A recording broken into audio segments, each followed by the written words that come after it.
गोटे कथा निश्चित जे आप धैर्यर सहित कौन समस्या को समाधान करने को चाहती निश्चित भाव में तार समाधान हो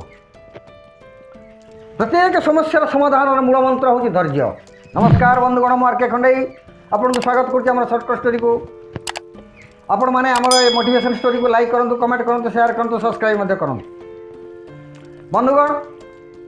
धैर्य एमती गोटे शक्ति सी आपन को सब समस्या समाधान कर दे पार। एमती अनेक तो कथा अच्छी गोटे छोट गप आपको कहूँ आसतु कहानी भर को जा। जड़े राजा थिले से राजा गोटे झील थिला से झील ता सखी मान को नहीं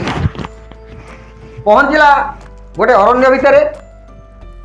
जे शिकार करने उद्देश्य जाइछि। गला परे देखिला गोटे हुंकाटी अच्छी हुंका भितर दुईटी ज्वलन शिखा देखा जाउछि भीतर गोटे चक चक चक चक करुछि। ये भाविला या भितर गोटे कौन चढ़ई पड़े अच्छी कि कौन गोटे जंतु अच्छी देखा केंची देला गोटे काठी आनिक दीटा केंची देला से गात दीटा गर्त दीटा केंची देला। जो केंची दे हठात चित्कार करके जड़े ऋषि बाहर पड़े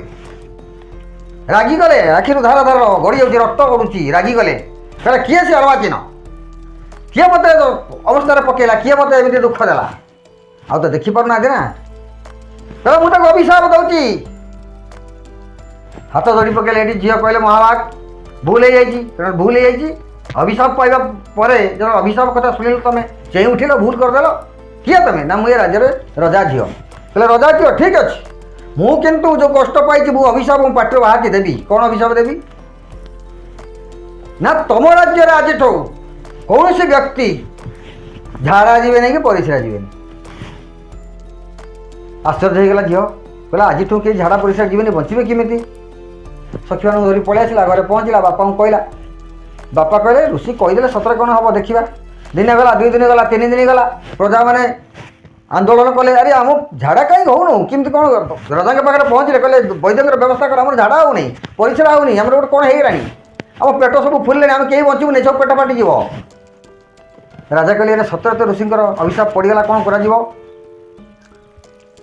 पंडित मान सांगे धरी आसी पहुँचले पुणी से ऋषि पाखे राजा शरणापन्न है कहले महाभाग मो झील भूल कर यार प्राश्चित आप जहाँ कहे मुझे करी आउ ये अभिशाप मो राज्य को मुक्ति कर दिखाँ मुझे राजा मो राज्य पर अभिशाप पड़ी कौन लोक झाड़ा परिस्रा जाऊना। ऋषि कहले गोटे मात्र बाट अच्छी कौन ना जो झील मो आखि के फुटेला मुझे किसी करें से झील को मत बाहर मुझे बह करी सी मत बाट देखेब ये प्रस्ताव राजी हो गले ये झील राजी हो गला। झील चिंता कला जदि मो ना ध्वंस हो सब प्रजा मरीजी राजा सहित मुझे हक कहीदे प्रजा मैंने बचीजे मोर जहाँ हो देखा कौन हो धैर्य रखा धैर्य सहित मुकाबिला करवा गोटे विपद आसला कौन हो देखा राजी होगला। राजी होगा बह होगला प्रजा मैंने मुक्ति पाईगले किछि दिन गला ये झीलटी चिंता कला अरे मुझे जहाँ बाहरी सी तो मोर स्वामी सेवा करवा सेवा शुश्रूषा दवा भल कर मोर कर्तव्य तेणु से विभिन्न प्रकार जड़ी बूटी आनी भल करने को चेष्टा कले अंततः घाटा सीना भल है किंतु आखि फेरलानी। दिनकर घटना ये स्वर्गर दिज देवता से बाटे जाते अश्विनी कुमार बोली कह स्वर्ग वैद्य ये झीर रूपरे देखिक मुग्धरे पहुँचला के पाखे प्रस्ताव देले तुम किए जे तुम कौटी रोच पचारे पचारा से सब घटना कहीदे ऋषि कथा कहीदे कहले अच्छा गोटे कम कर ऋषि तो अंध तुम आमको बह कर और शांति ऋषि कथा आम बुझीदेबू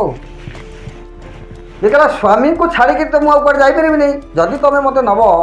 तुम मत बह कर आग्रह करुच मु हाँ मारिपारि स्वामी हाँ कहले मुझे स्वामी पाखक आसिले प्रस्तावटी देले एमती 2 जन आसछंती स्वामी कहले तुम इच्छा तुम जहाँ कर मोर किसी कहबार नहीं। झीलटी कौन कला ना चिंता कला मुझे छाड़ी जाटा उचित हम ना और मना कले से बलात्कार करेंगे मत अटकवाई भरोसा हाँपाई कहीं ना कौन करी ना निजक धैर्यर सहित मुकाबिला करने से चिंता कला कहला हे महाभाग आपण मैंने मत बह प्रस्ताव दूसरी मुझे राजी हेबी गोटे शर्त है कौन ना आपण मैंने तो देवावर्य सब करेंगे आपण मैंने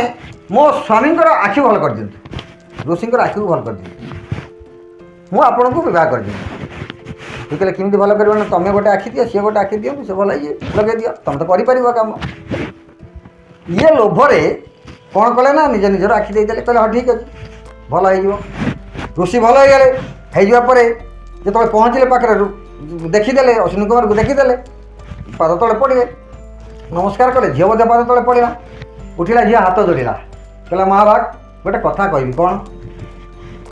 ना कौन से विपद जदि कहीं रक्षा करे बा जी जहाँ को विपद रक्षा करे मृत्यु मुखर बंचाए सी तार कौन हुए ना बापा हुए तमें जेहेतु मो स्वामी आखि भल कल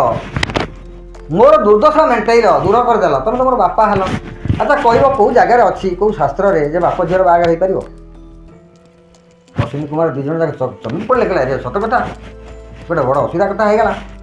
आम तो फसीगले या भितर कौन करवा ना गोटे कम कर जदि एक जा तुम्हें जदि आम झील हेल आम तुमको स्वामी को आखि देलु खाली आखि देले कौन हम तुम तुम जो अवस्था बर्तमान झीर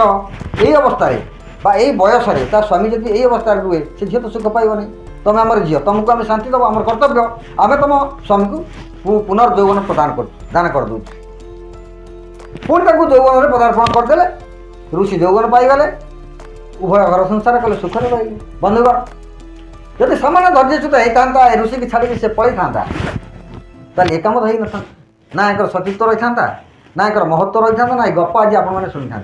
बंधुगण आज तो समय होती तेणु प्रत्येक कार्य आप धैर्य सहित करूँ धैर्य सहित मुकाबला करूँ सब समस्या समाधान हो सन्देह कर किसी नहीं जय जगन्नाथ।